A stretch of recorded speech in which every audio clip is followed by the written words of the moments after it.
Okay, welcome back, everyone. I thank you for again coming out on this beautiful Saturday for this important discussion.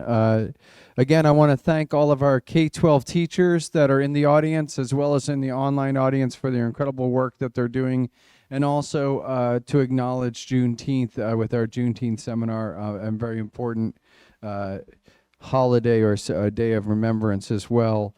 Let's put our hands together for Antwain Hunter. That was absolutely fascinating and thorough, and we'll hear some more in our panel session. It's a great. I also want to just mention for those of you who didn't see, I was bringing around some note cards. If you are brand new to our seminars, you usually have a green dot on you, but we want to just thank you for coming to our seminars and let you know that we have. Yes, I got some cards there, so you have some nice note cards there. You can use them for whatever you like. For example, inviting people to future seminars. But at any rate, thank you for coming and thinking of us. Our next guest is a good friend of our program. He is a product of the University of North Carolina here at Chapel Hill, where he received his BA and PhD. And then he went over to a small little liberal arts college over in Durham by the name, I think it's called Duke University. Yeah, you get this every time, don't you, right? Yeah. I'd say we have a bio here. He has an extensive record of publications, including Fragile Democracy, The Struggle Over Race and Voting Rights in North Carolina, To Right These Wrongs, North Carolina Fund in the Battle to End Poverty and Inequality in 1960s America. He co-authored these with, of course, Jim Ludis, and The Civil Rights, Unionism, Tobacco Workers, and the Struggle for Democracy in Mid-20th Century South. What's most important for us is that Bob Korstad has been just a great friend to our program. You've spoken with us dozens of times, I think, and certainly thank you for keep coming back and the wonderful support you give our teachers, especially. Without further ado, please welcome Bob Korstad. Thanks. So thanks, Bax, for that nice introduction, and thank you and Paul and for putting all of this together. It's very nice and a great pleasure to be here, particularly to see Dr. McNeil, who I haven't seen in a while. And also, I think one of the first seminars I did for the program was in this same room. I can remember where a few of the people who were actually here were sitting. It's a lot of fun to do these. It's also what a great pleasure to see new young historians who are doing such fascinating work on North Carolina. It's just the history profession, particularly for work in the South and North Carolina, is really alive and well, and it's really very invigorating to see that. So I'm going to, let's see if I can get this right, talk about a different kind of labor and a different kind of time period, although I'll go back a little bit with this. And a lot of what I'm going to talk about is based on my book, Civil Rights Unionism, Tobacco Workers and the Struggle for Democracy in the Mid-20th Century South. And as you'll see, it's primarily about the unionization of black tobacco workers in Winston-Salem, North Carolina in the 1940s, but it has a much longer history than that. And I'll just say at the beginning that one of the reasons I wrote this book and why it was so important to me is that my father was an organizer for the Food and Tobacco Workers, which was the union that organized in Winston-Salem after World War II, and ended up is the regional director for the Food and Tobacco Workers and was based in Winston-Salem, where I was actually born in Chapel Hill, but we moved back over there. So I knew a number of the people that you see in this picture, and I'll say a little bit more about that as we go along. So this is a very personal, but I think very objective story nonetheless, and is based on lots of oral histories and a lot of archival research as well. Okay, I've got to make the right thing. So the workers that I'm going to talk about are tobacco manufacturing workers. So the people who make cigarettes and chewing tobacco, smoking tobacco, snuff, other things like that. And this is an industry, and I think this is a photograph picture that you use that I just found the other day. Tobacco has a long history in the South and in North Carolina. It was a kind of primary crop in the colonial period. It really generated tremendous wealth in North Carolina and Virginia in particular. It was one of the, kind of the plantation crops. And obviously black labor was absolutely critical to that early stage. And even after the Civil War, the tobacco industry actually grew quite dramatically for a variety of reasons. One, that all the Yankee soldiers who raided the various barns and got particularly the bright tobacco from around Durham and central North Carolina, took it back north and created a demand for tobacco products. But the labor in that period right after the war was still primarily African American labor. More and more white family farmers, and particularly in eastern North Carolina, were getting into the business, but still an awful lot of black labor. And the labor in most of the early factories remained African American too. After the war, prior to the Civil War, most tobacco that was produced was done so on plantations. It was for local use. Maybe people would sell a little bit, peddlers would take a little bit of it around, but most of the tobacco was exported to Europe. But after the Civil War, and this kind of increase in the demand for tobacco markets and tobacco towns grew up all over North, South Carolina, and Virginia. Winston-Salem was one of the major ones. Durham nearby was very similar, and the farmers would bring their crops into town to sell. And of course, around those tobacco markets grew tobacco manufacturers.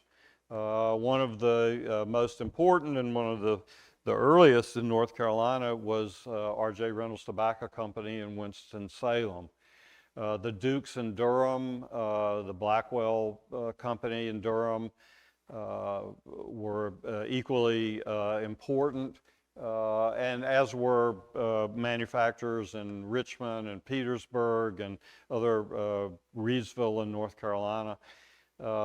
So it's these kind of, in the case of the Reynolds at least, former plantation owners from Southern Virginia who moved down into North Carolina to set up and start manufacturing tobacco pretty much the same way they've been doing it on the plantation, only doing it now in factories with large numbers of workers.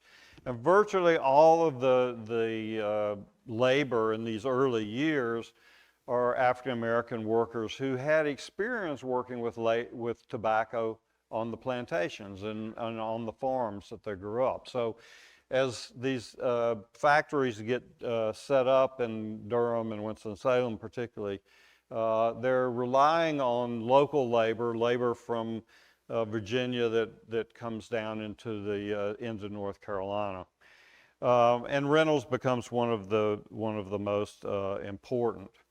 Here's a picture of R.J. Reynolds, who is again the son of a plantation owner, enslaver in Virginia, who has a lot of creative abilities in terms of thinking about production, but also in sales and distribution and marketing, and that's really where the thing is. And he starts with a small staff, and then gradually builds a industry. In the early years, and really up through the early part of the 20th century, Reynolds was primarily a producer of smoking and chewing tobacco. And when James Buchanan Duke created the American Tobacco Company and the American Tobacco Company Trust, they actually bought or kind of made Reynolds a subsidiary of the American Tobacco Company. And Reynolds, in the process of doing that, was used to buy up and to consolidate the industry in the smoking and chewing tobacco. So in 1911, I think, when the trust was actually broken up by the Supreme Court, Reynolds ended up with all of these smoking and chewing tobacco lines. But something that had dramatically changed the tobacco industry in the 1880s was the Bonsack cigarette making machine. And Buck Duke had gotten the primary rights to that, and so it started producing cigarettes by machine rather than hand rolling. So when cigarettes became first popular in the kind of mid-19th century, people either rolled their own or they were hand rollers, very specialized people who could make cigarettes. And it was very time consuming and also required a great deal of skill. Buck Duke imported a number of Jewish hand rollers from New York. They came down and worked for him for a while, and he was, not paying them well, and he had asked, his expectations for them weren't their expectations for themselves, and they went on strike, and some of them settled in North Carolina and others left. But about that same time, this machine was invented. He got the patent, not the patents, but the rights to use it, and it could make hundreds and hundreds times more cigarettes per minute or per hour than anyone doing hand rolling. And so after the American Tobacco Trust was broken up, Reynolds didn't have a cigarette, and that was it was given to the other companies, and that was where all the money was to be made. And so Reynolds and develop what became their best-selling brand, the Camel cigarette.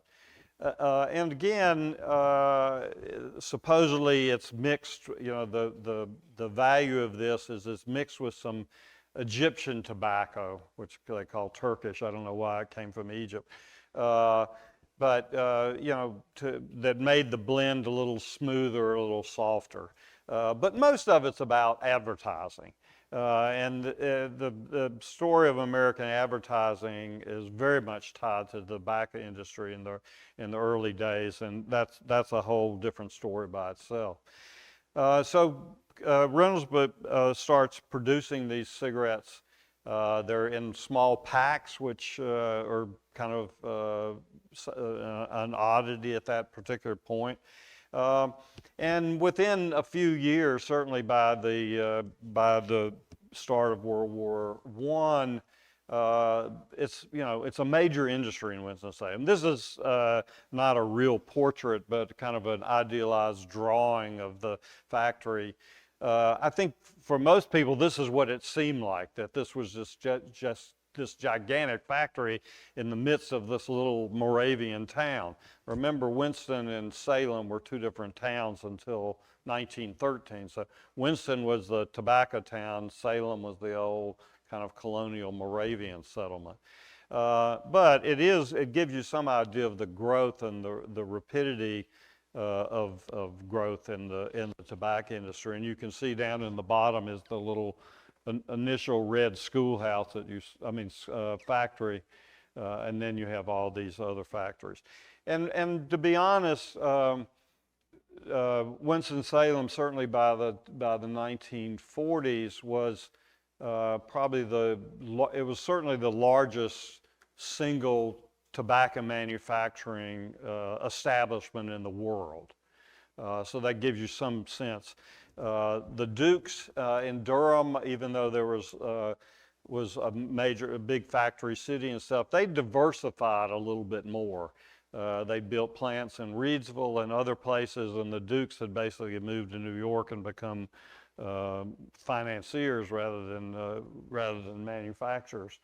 But Reynolds, and I argue in my book, partly because of his plantation background, really created in Winston-Salem much more of a company town, in which the assorted families that were connected with the company really ran things. One of the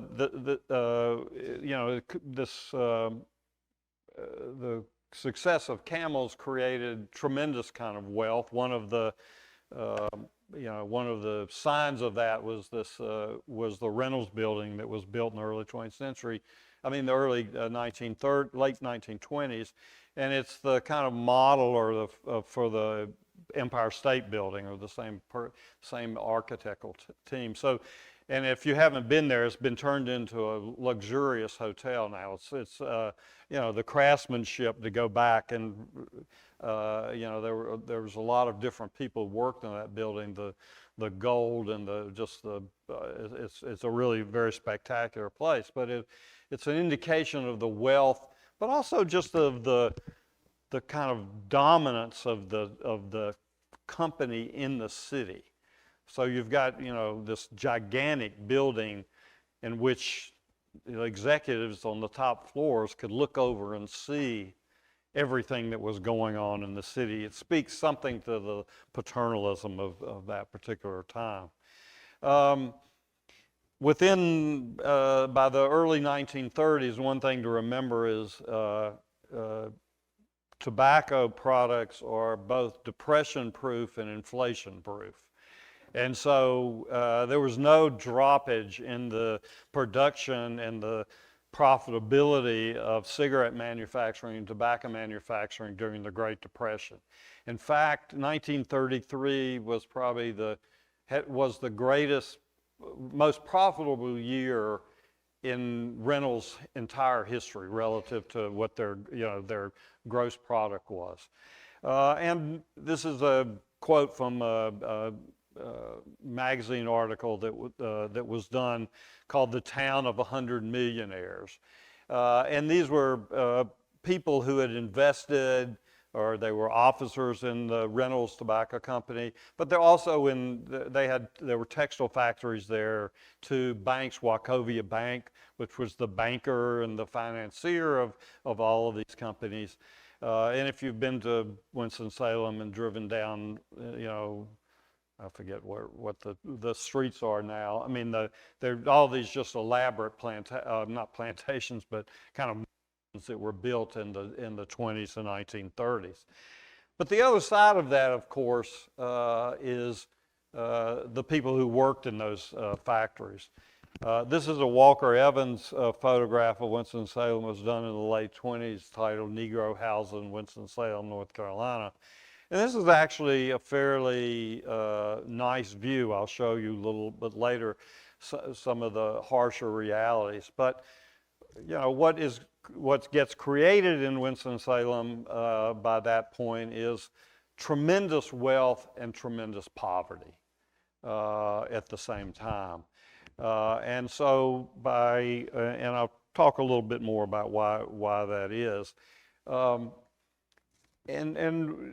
So there are three things that I think are really important to understand here in terms of the roots of this inequality.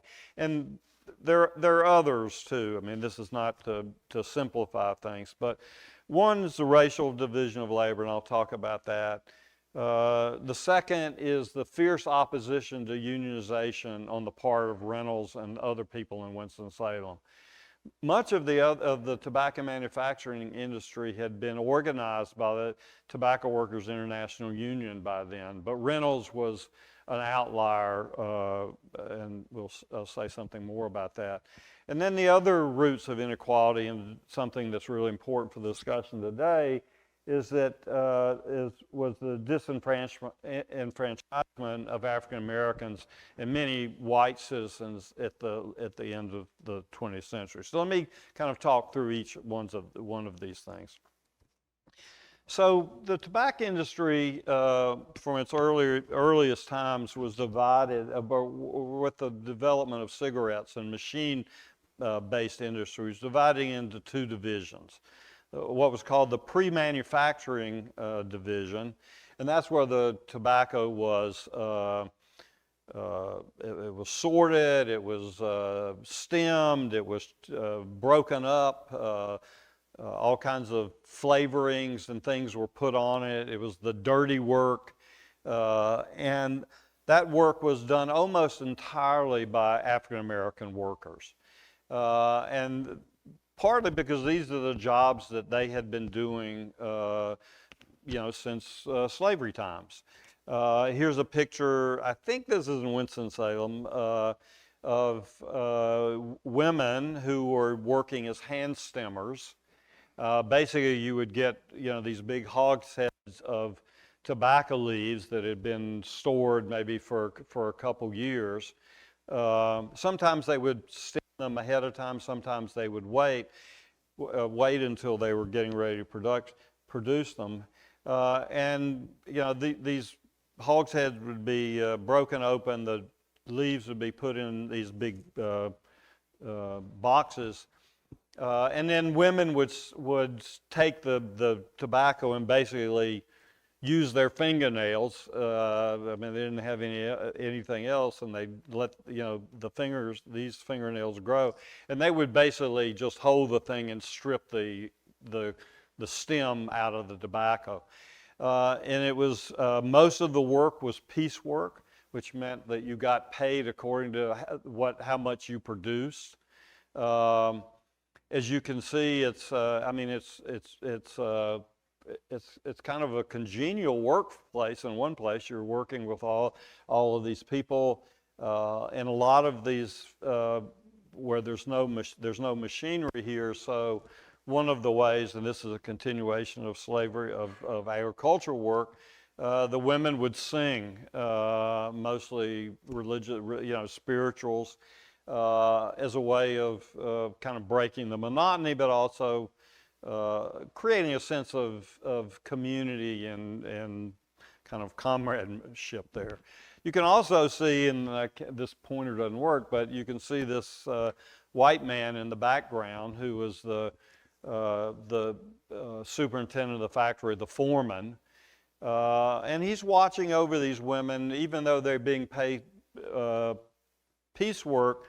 There's a quota that they expect all of these people to produce every day. And it's his job really to kind of drive them to get them to do that. And he did it, by, kind of policing the factory floor. But he also policed the ladies' restroom. So, if someone gets up from either, from the bench and has gone to the restroom to, what he considers too long, he didn't think anything about going into the restroom and telling the woman, if you ain't done, get done. You've spent too long in here, and it didn't matter what her condition was. So this is the industry is really divided that way. So the pre-manufacturing workers are almost entirely African Americans. A majority of them are women workers. And then the other division is the manufacturing workers. And this is, again, comes with the development of cigarettes.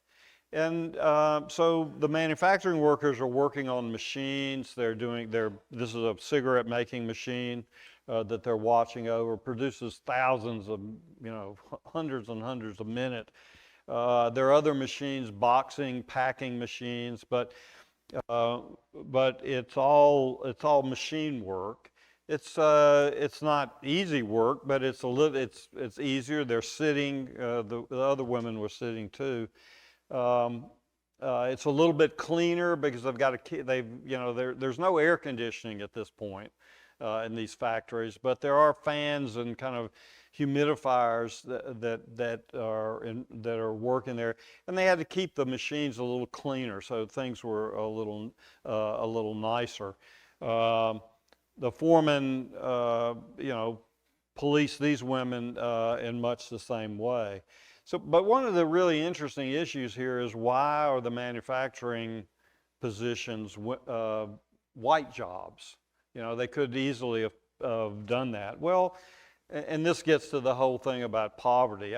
You know, for one of the reasons, I think, is that at least with the introduction of machinery, and this is true in textiles and tobacco, machines were seen as kind of as modern, you know, as new when they were introduced in this. And modernity was the province, was the realm for whites. Okay, it was something that was new, that belonged to the kind of majority population.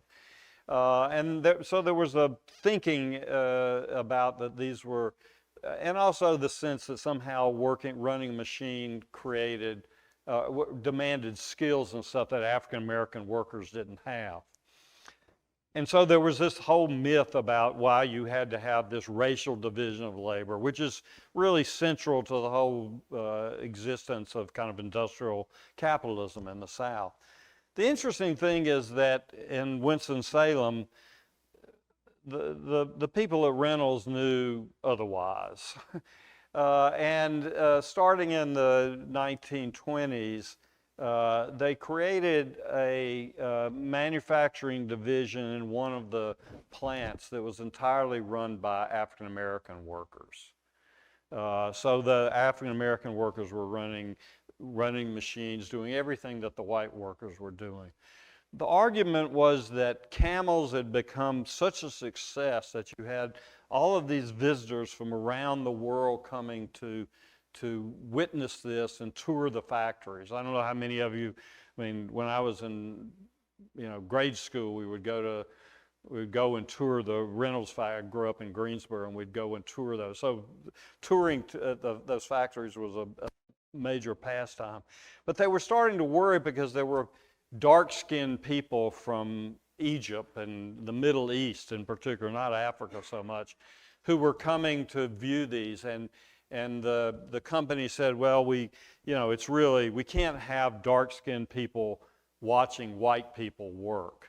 That's just so taboo. So we're going to create this department and with black workers, and we'll have, those people will go and watch the black workers work. The workers all understood what the point of this was, which is to make sure that the white workers understood that even though there was this mythology that they were better suited to, for these machine jobs, that black workers could do them just as easily. And if the white workers tried to unionize, started asking for higher wages, got too demanding, it was just as easy to replace white workers with black workers. And they had the same message for the black workers, that, if they got out of line, they could do. So, and there was lots of really fascinating interviews from the 1930s in which workers talk about the ways in which these are things. So one of the reasons for this inequality is the way in which manufacturers are playing blacks and whites off and creating this racial division of labor, which of course also implies a pretty good differentiation in terms of wages that people are paid. The other is the opposition to unionization. This is just a sticker that goes on tobacco products from the Tobacco Workers International Union. Reynolds was known as the Ford of the South. Ford being one of the most resistant of the auto manufacturers in the Northeast. And Reynolds had kind of the same reputation. Many of the other, in Durham, American Tobacco Company, Liggett and Myers, both of those companies were unionized. They had segregated locals, so the blacks were in one local, the whites were in the other local. The whites did all the bargaining for the African American workers, so a complicated relationship. But and Reynolds would do the same thing. When the white workers would be in the leadership, because the Tobacco Workers International Union was pretty racist itself and very much intent on organizing kind of skilled workers, and so the company knew how to play both of these groups off themselves, so which made it very difficult for them to organize. And then the third reason is the disenfranchisement of almost all African American workers at the turn of the century. At the end of the white supremacy campaign, you know, about the Wilmington coup d'etat, the passage of the constitutional amendment that inscribed, literacy clauses for a time being, poll taxes, other means that we use to keep African Americans and almost all poor whites from voting too. So the other things that created these vast inequalities was the political inequalities that existed, so that you had a democracy really in name only. So this is kind of the situation going into World War II. And there's lots of complaints about the conditions in the factories. The wages are, extremely low. Some of there are a few skilled jobs, making plug tobacco, a few other things in which black workers, particularly black men, might make a little bit more money, but women were working for way below whatever the minimum. Well, they were working at that point for whatever the minimum wage was, which was very low. In the early 1940s, the organizers from this is a tongue twister, kind of the United Cannery, Agricultural, Packing, and Warehouse. I can't remember what it all stands for now. Workers of America. And it was a CIO union that had primarily been organizing agricultural workers and workers who worked in canneries around the country. And it was an incredibly diverse union. One of the left-led unions. There were a number of people in the Communist Party who were in the leadership.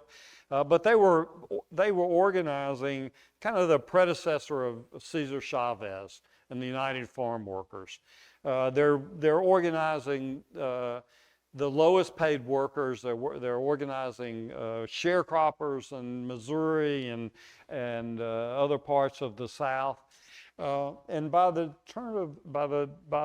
wartime, that kind of organizing was so difficult that the union made a decision to try to organize workers just at the next step up in the production process. So where the goods that were being grown in agriculture were being processed. The idea being, if they could get those workers organized and have some control, they might be able to get the field workers and the farm workers.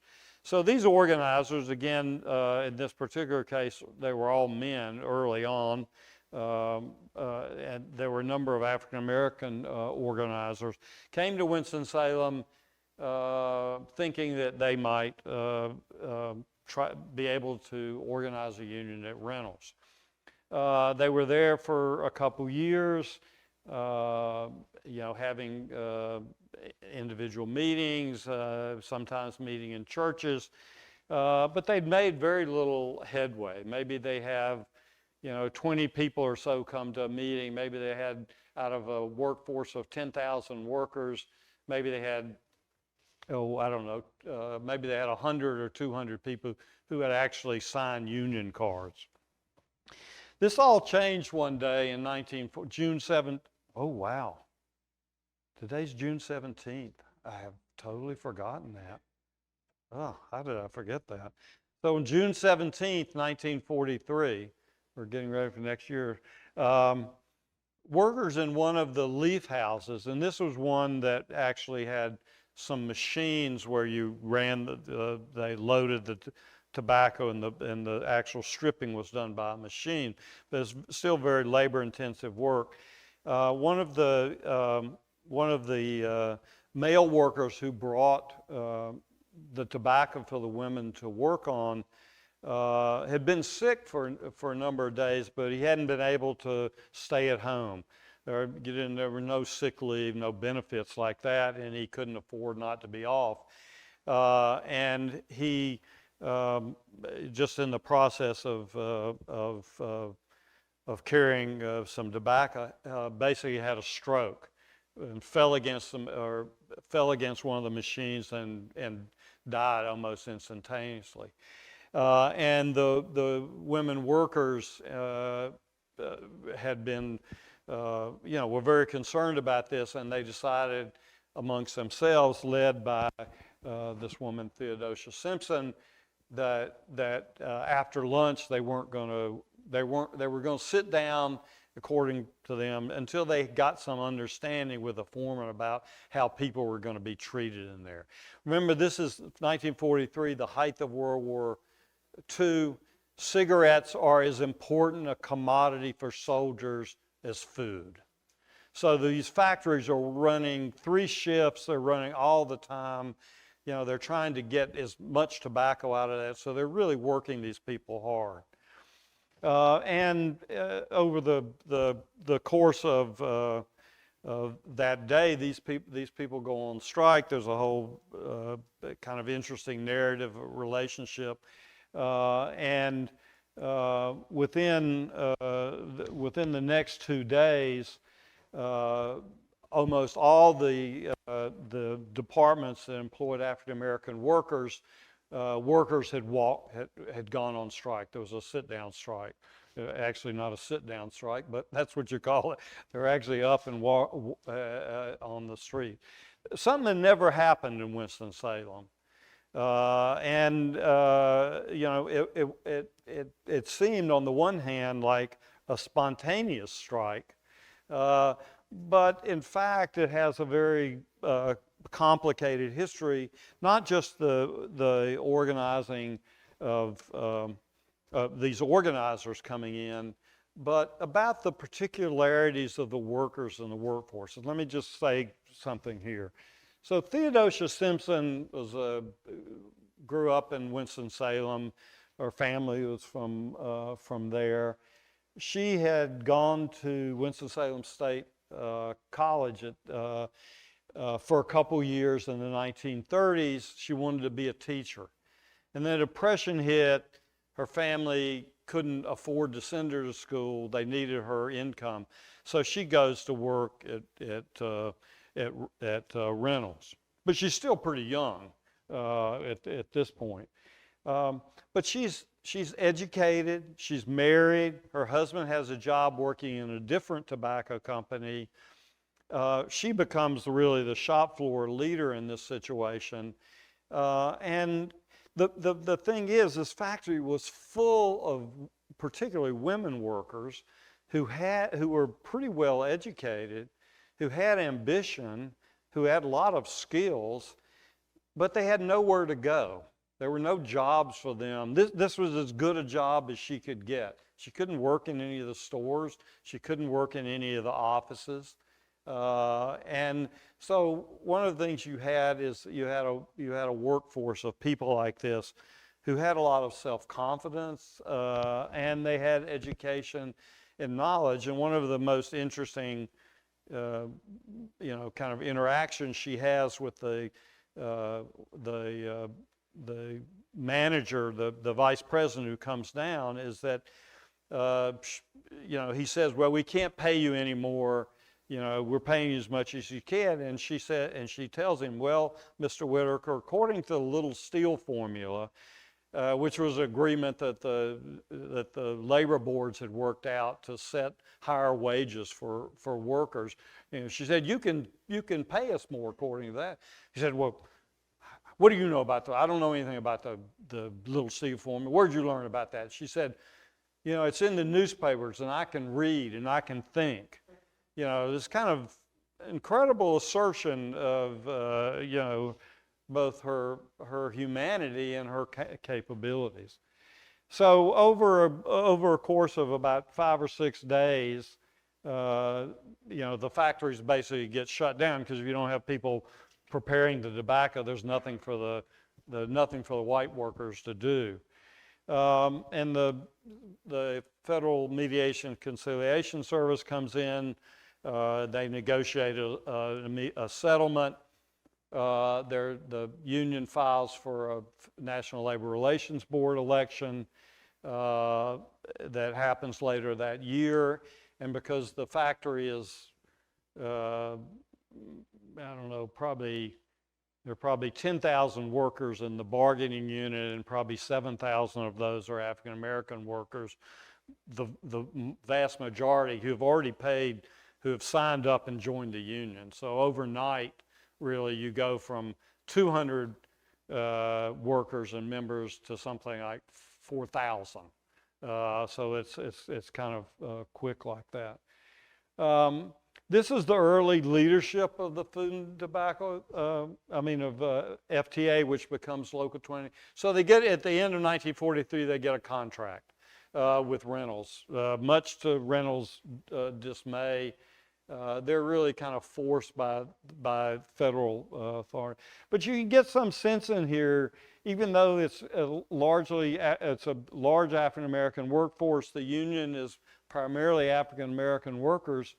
There are white workers who are very sympathetic and are willing to cross the race line, color line, and be part of this union. It took a lot of something for these white workers to be able to sit down, because you can imagine what they were being called and what people were saying about them when they went back into the factory. A number of the men, in particular, in this picture, the white men had been trying to organize unions under the Tobacco Workers Union for years. So for a couple years, for the next couple years, they got contracts, they got increases in wages, they did away with all these complicated job descriptions that the company had set up so that they could play one worker off against another. I mean, people have been working in the factory, side by side for 30 years, might be paid, their wages would be completely different. There was no scale, just depending on whether the foreman liked you or not, or what you'd been willing to ask for. Their benefits, vacation, when the workers were negotiating, they said, the management said, vacations, who ever heard of workers getting vacations?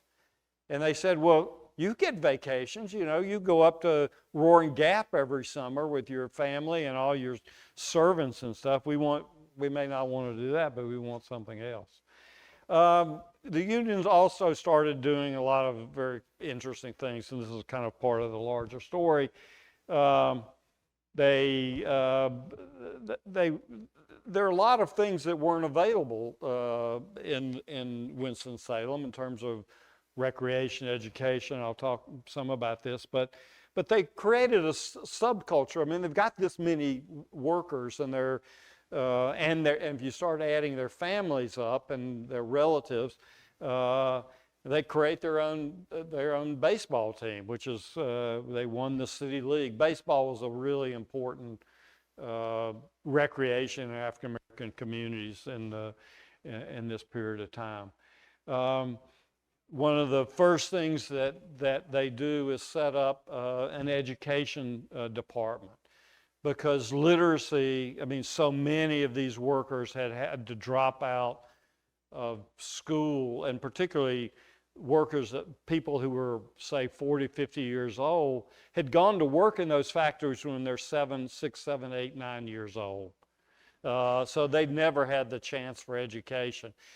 Even when I was doing this interviews in the 1980s and 1990s for this book, one of the things I would go to was adult literacy classes to find people to interview.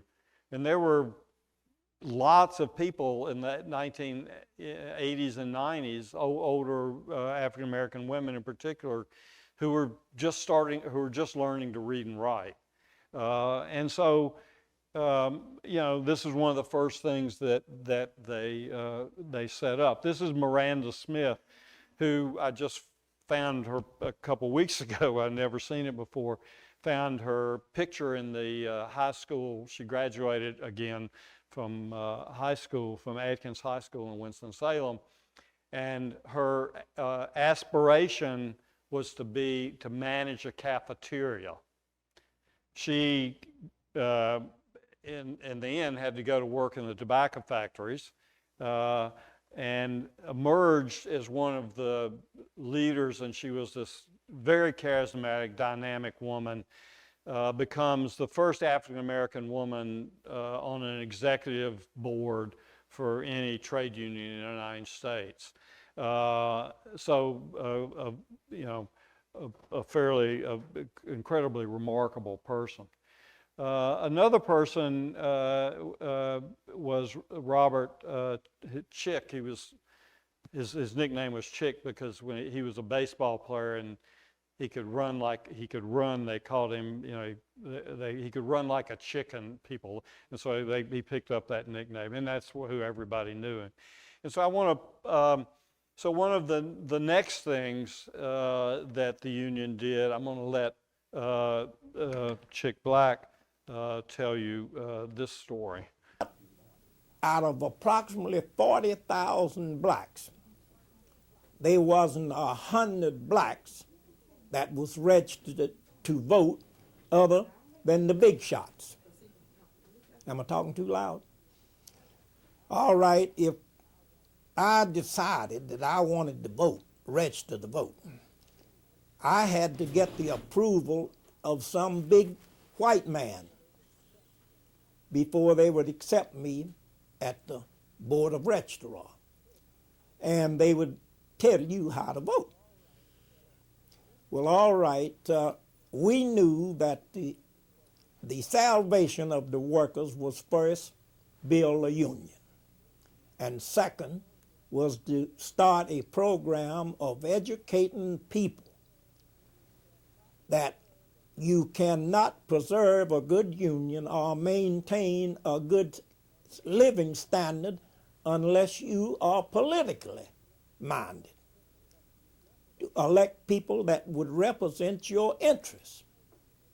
All right, and we told the people during the life of our union that we could win $1.50 minimum wage in Reynolds and go home and sit down. And Reynolds could elect representatives to go to Washington to change that. And so you fought and won today, but you lost tomorrow because you wasn't politically active. Well, all right. So this was a remarkable insight on the part of the union,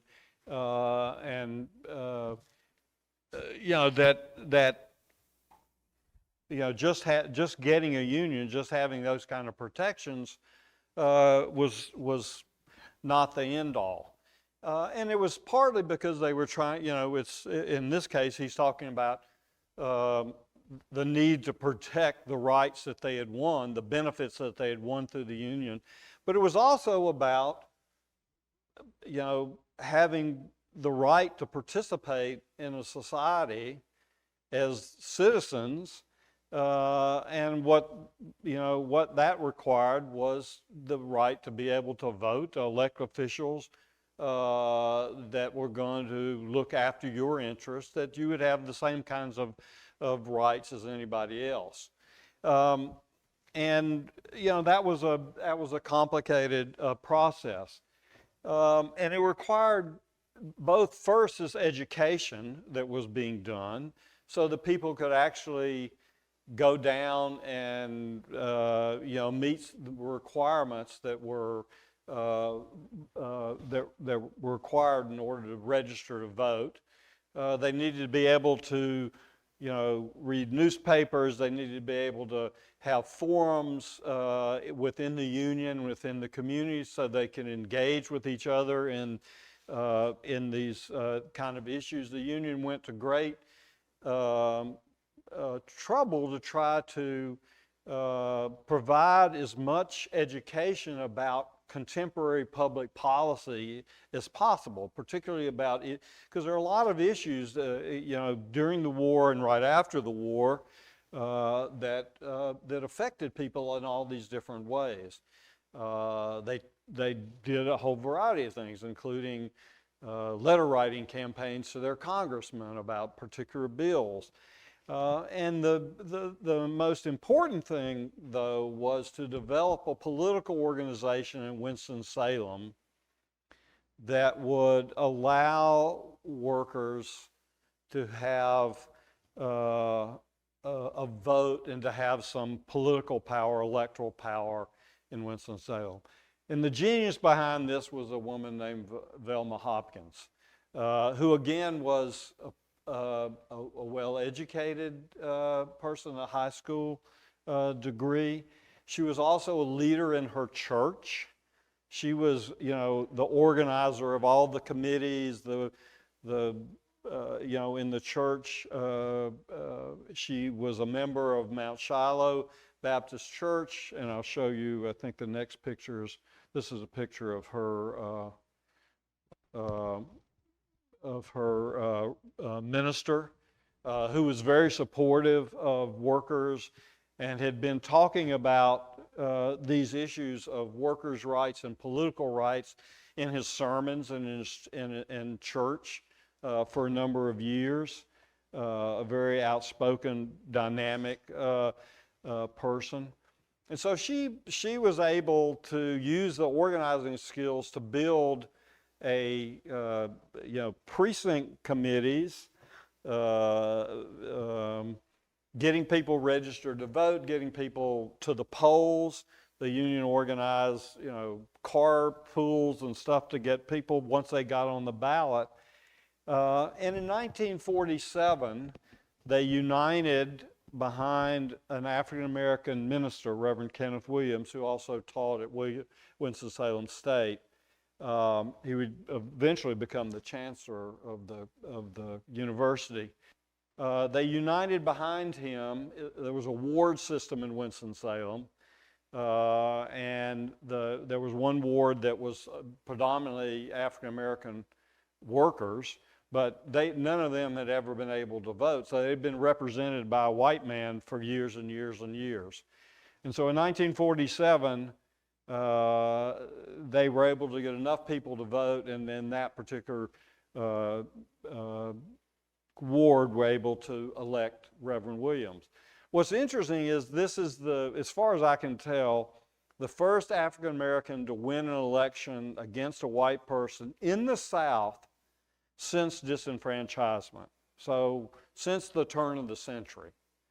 There were a few elected officials who, ran where there was no opposition, but he was running against the incumbent and other people.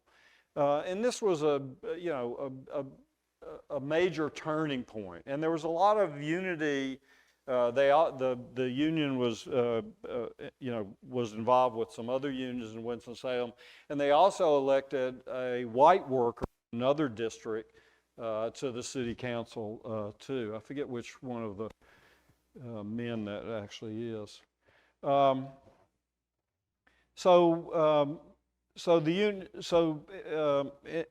that period of time, and that's 1947. So after that, that was in some ways the kind of one of the political high points of the union, and they had demonstrated this connection between labor rights and civil rights, why I call this book Civil Rights Unionism. And because they had seen that political power and kind of workplace power and community-based power were all kind of symbolic, not symbolically, they were all linked in any case. And so they were, this is one of the kind of most, it got a lot of attention all over the country that a union had done something like this. In 1947, Reynolds decided, partly because of the kind of reaction to the post-war strike wave in the United States, that they weren't going to, they were going to be hardliners in negotiations, and they weren't going to give the wages. Inflation's very rapid at that point, and so the company really forces a strike. And then there was a strike in 1947, lasted over a month. Workers were out in the picket lines. They were singing. It was a very much of a national event. As you can see, even though there were several hundred white workers who were members of the union, who were in the leadership, but also out on the picket line themselves, and were very active in supporting the strike. Eventually, the company and the Conciliation Service worked out an agreement between the union and Reynolds, and the strike was settled. It was kind of a mixed bag for the union. They got some wage rates, some increases, but one of the things they were really trying to do was trying to get what was known as plant-wide seniority, because so that and it becomes important. You had seniority within the department, so seniority was racialized. So if you were a black worker, you had seniority, but you only had it in the department that you worked in, which was was black workers. So you could eventually be laid off, and I'll say a little bit more about that. But the union, in the wake of that, and this kind of civic engagement that was prompted by the politicalization and the political participation, took up issues of slum clearance. These are two outhouses that served maybe 10 different houses in that neighborhood. This is a creek in which the sewer, the sewage just ran down in there. People had, there are no indoor toilets. There might be some running water, but in a lot of these neighborhoods, and the conditions in these towns were, they really didn't get, they start really pushing for this, and they start building some apartments and stuff, but that's an issue that they take up. They begin pushing for the addition of African American workers to the municipal service. And this is the first African American firefighters in Winston-Salem to serve in integrated unions was 1951, and this has been a proposal that the union had been pushing for a long period of time. And they were also engaged in other kinds of issues, unemployment compensation in North Carolina. Regularly, the union leadership is going to Raleigh to testify before the General Assembly, for committees on a variety of different issues. So they become very active in the politics, not only of the city, but of North Carolina in itself. Unfortunately, the union had existed for a couple more years. Reynolds ultimately refused to negotiate with them any longer. The right to work laws had been passed in North Carolina. Let me see if I've got that. And the union just didn't have the kind of power that it had had before. And there are a couple of different reasons, and I'll kind of end here. One was the automation of the pre-manufacturing division, which was the heart and the soul of the union. There were machines to do the stemming. As you can see, there were a few in operation in 1943, but Reynolds borrowed something like $30 or $40 million after the war to mechanize all those departments that had black workers in them. And within a couple years, 2,000 to 3,000 black women lost their jobs. They were just laid off. They weren't promoted to other jobs because there was no seniority. And so in a way, the heart and the soul of the union was lost. There were lots of attempts at different strategies to try to get them back to work, but didn't work very well. The Taft-Hartley Act, which was a revision of the National Labor Relations Act, was passed in 1947. It gave the right for states to pass right to work laws, which are complicated. We can talk about that. But it also required that unions that participated in the National Labor Relations Act non-communist affidavits. And in this case, a number of the leaders of the union and some of the local people had joined for a short period of time, at least, the Communist Party, and there was resistance on the part of all unions, not just the left unions, to sign these things, and the company used that too. And there was a kind of a big anti-communist campaign in Winston-Salem. The newspaper did a big expose on the communists in the union. There were congressional hearings that the union members had to go to, and it just was kind of a part of the Red Scare of the late 1940s and the rise of McCarthyism. The other issue that was really interesting that I kind of discovered at the end, and I'll just end with this, was what I call the metamorphosis of white supremacy. And what I mean by that is that as African Americans began to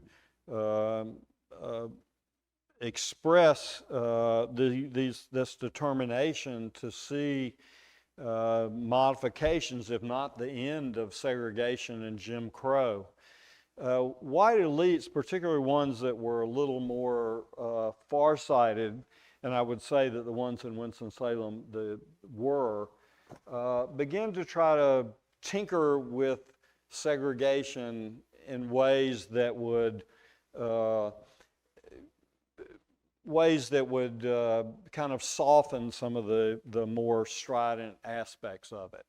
And they also were ways of trying to begin creating division, I would argue at least, divisions in the African American community between kind of elites or middle class African Americans and this large kind of working class. And they did things like starting to add African Americans to the board of Winston-Salem State College University, which was all white up until the late 1940s. They started creating advisory committees and would put one or two African American business leaders or ministers or professional people on those. They brought in the National Urban League to do a big evaluation of issues around race and economics in Winston-Salem. And so they're trying around the edges without giving up the basic control that they had to modify some of the kind of worst features of Jim Crow. And this is something that didn't happen in a lot of places in the South. North Carolina actually did more of that. So I'm happy to ask. We've got a few minutes for questions, and then we'll have some discussion. But thank you. And put your hands together, Bob Corsad. Thank you so much.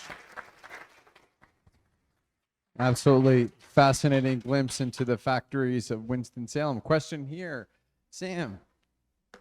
Hi, thank you.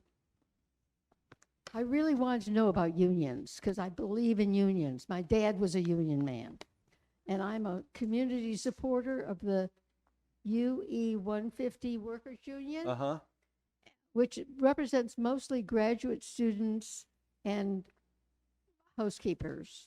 Housekeepers, a variety Yeah, of people now, who, some of course, municipal are workers, right? mostly black women. A lot, yeah. Yes, and mostly not paid anywhere near enough to live on, especially in Chapel Hill. Anyway, so I'm fascinated with all the things you've told me. And I had a question about Chick Black composite that was on YouTube. Okay, great. I can find that again. And the other thing was the 1943 sit-down strike. And is Reynolds not unionized now? Because there are some unions in North Carolina, even though they can't do things they want to do. No, Reynolds is not unionized now. There were efforts, there are many efforts after that to unionize, but one of the things Reynolds did is every time, and that was done by the Tobacco Workers International Union, AFL-CIO, one of the things Reynolds did every time there was a union drive is they would raise the wages, a couple cents. So they tried to make sure that they were a couple cents higher than the wages that unionized workers in Durham were making. So that wages were not couldn't be a real issue. And every time that a unionization effort happened, the newspaper would run all these stories about, what all this horrible stuff that had happened in the 1940s when you had this union that was communist dominated and these people were doing all these. So the company kind of played on that time and time again. I'll just say one thing. About 10 years ago, the International Machinists Union came to Winston-Salem to try to organize. They still had factories over there then. I'm not sure they do anymore. And they spent months and months, thousands of dollars, trying to organize people and get membership. And about 2 weeks before the union vote, one of the representatives happened to see my book and called me and asked me to come, talk about this. And I said, "Where have you been?" I said, because they had no appreciation and no understanding of this history that they were they weren't just up against the company, they were up against this history of anti-unionism, that was kind of bred into the community. So it was so they've been able to resist that. And now they're gone. I don't know where they're making cigarettes. China, I think. We have a question here from Jared. To what extent was there any violence involved in the period you've been talking about, either anti-union or anti-racial? Yeah. So very little, if any, violence. I think one of the things is that the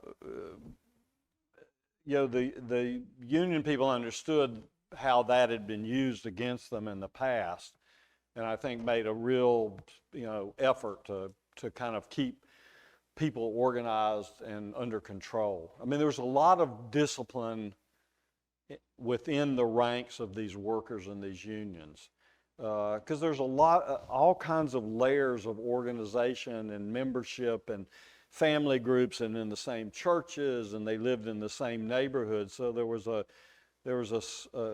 sense of community and collectivity, I think, that kept people in line. There were a couple efforts by the Klan to come in and create violence, and I know that at least Chick Black told me these stories where when the union found out about them, some of the workers got their shotguns and their rifles and met these people when they came into town, or they would surround somebody's house, you know, if they thought that they were going to be a target of that. But there was very little violence in any of these strikes. It was a very disciplined effort on the part of people. They knew they had a lot at stake. Question here, Professor. First of Dr. all, McNeil. thank you so much for decades of work on this. It's always been outstanding, and particularly the book on unionism and civil rights. I wanted to ask, for purposes of everybody, you went through so quickly about the federal legislation that prompted Theodosia Simpson.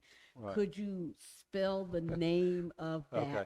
legislation so people are able, if they want to look it up, Right. be able Right. to do that? And then secondly, I wonder if you might share a little more, if you have that research on Velma Hopkins, because Yeah.